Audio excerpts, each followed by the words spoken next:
I'm Anthony Kleetis, and I'm a former writer for the Red Hot Chili Peppers.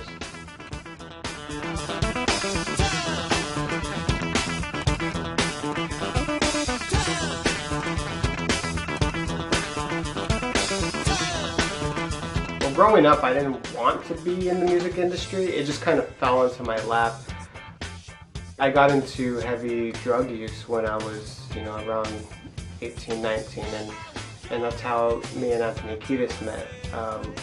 Basically, he came up to me and he saw that I was hurting. With a big smile, he basically just said, "Everything's gonna be all right." And then he asked me my name. I was like, Anthony Kleetis, and he laughed, and I didn't know who the person was at the time, and basically he was just like laughing like on the floor, and it turns out his name was Anthony Kleetis, and it was just like, what's the chance?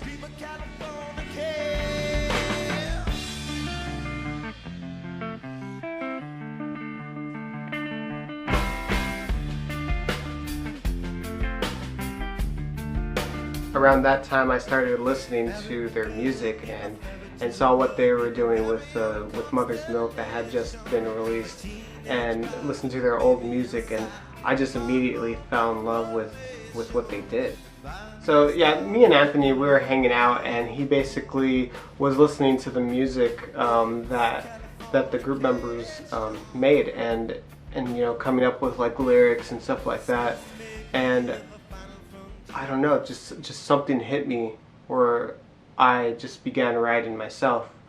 He was writing about, a lot of things about California and ding dong dong blang the bing bing bongs and stuff like that, but I don't know. I sort of just basically went at it as like more, I wanted to see what kind of melody I can come up with, because again, I'm not like really like a good like songwriter where I put beautiful words together, but when it comes to melody, for some reason with their music, it just came out, it just matched so well.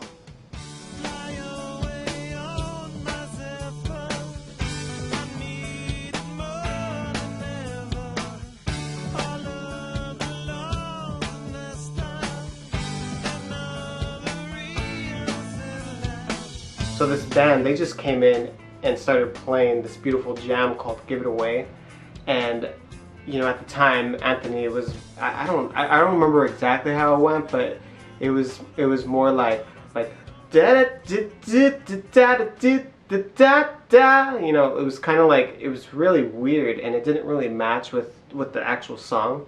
Where basically like I approached it more like a twangy like I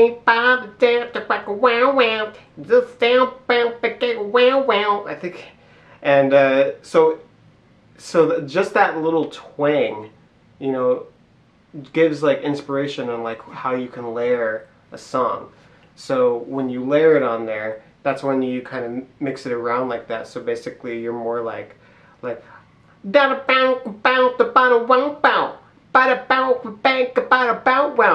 tweak a little bit more, and basically you're just like,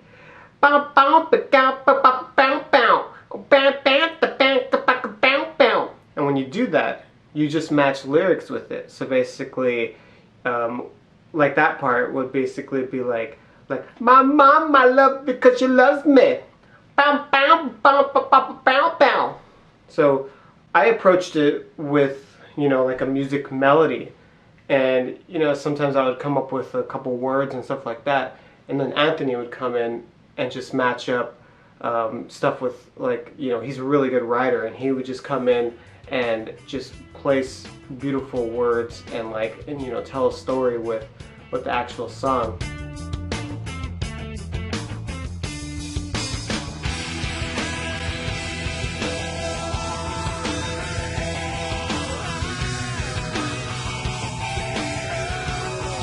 The band, they're really good at, reworking what I had created and make it into masterpieces. Like for example, Take This Kiss and Car Issues. They made those songs a lot better into, something that more people can relate to. Car issues and my car just stalled. I hope I really don't get mauled. I'm way out here with the birds and I share the view of my broken car. Oh yeah, Under the Bridge was definitely about drugs. It was just, I had actually dropped my drugs under the fridge. And Anthony said it would be a lot better with bridge, and so that he can write about, you know, the city that he loves. And it turned out a lot better. I never did find that back drug stuff.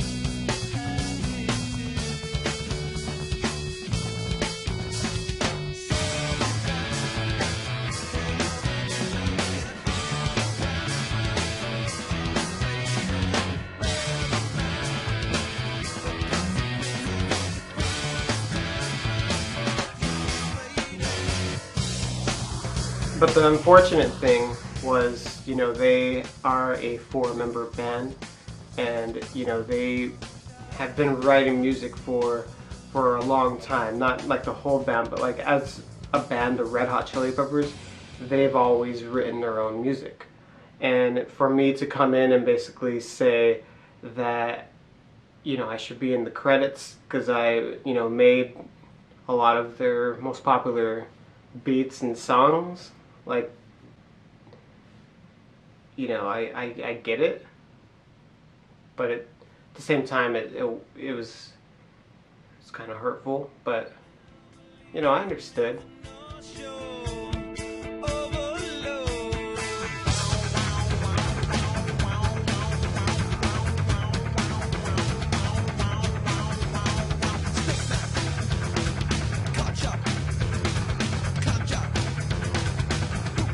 I just wanted to say that I had such a good time making this album. Like, just looking at this list of songs, it was the most incredible time in my life. Like, there was so much positive feedback and so much, like, you know, good chemistry that, like,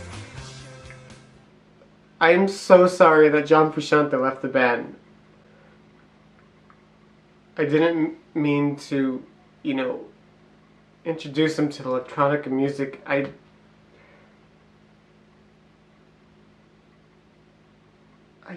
didn't know.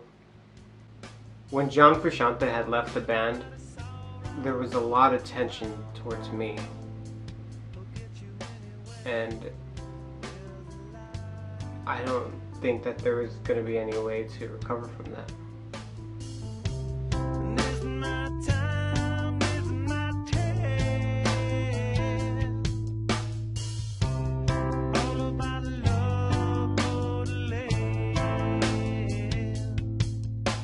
You know, it was hard because I would just go into work and there's just like this negative energy just being, you know, projected towards me, and it just wasn't like a good feeling. Like, during that time, I just wasn't happy.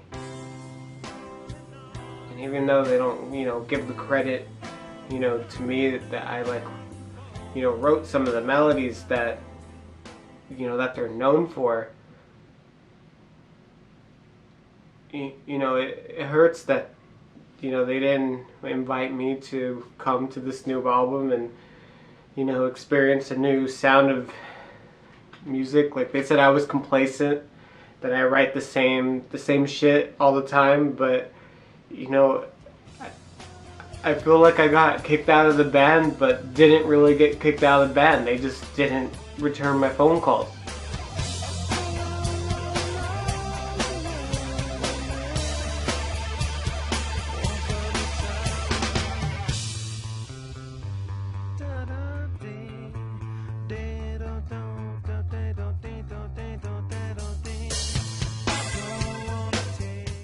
Anthony, he became a really good songwriter. Like, the new album, it sounds fantastic. They don't need me anymore. It's really, you know, disheartening that, you know, that they don't need me anymore, but they really don't. And maybe I just need to move on as well. Like, just, you know, get back to things that I love. I don't know what those are yet, but I'll get back to them.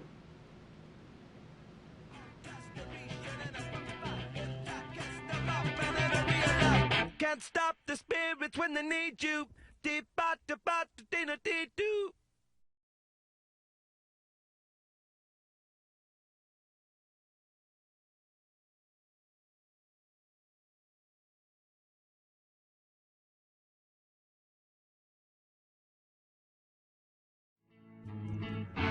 Some kind of rest alone, a rest and not gonna live somebody else's life.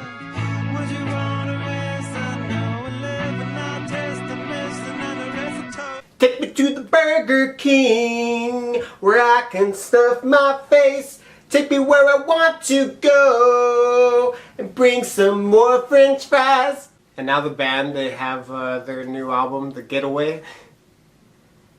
I think they just, did that because they're getting away from me.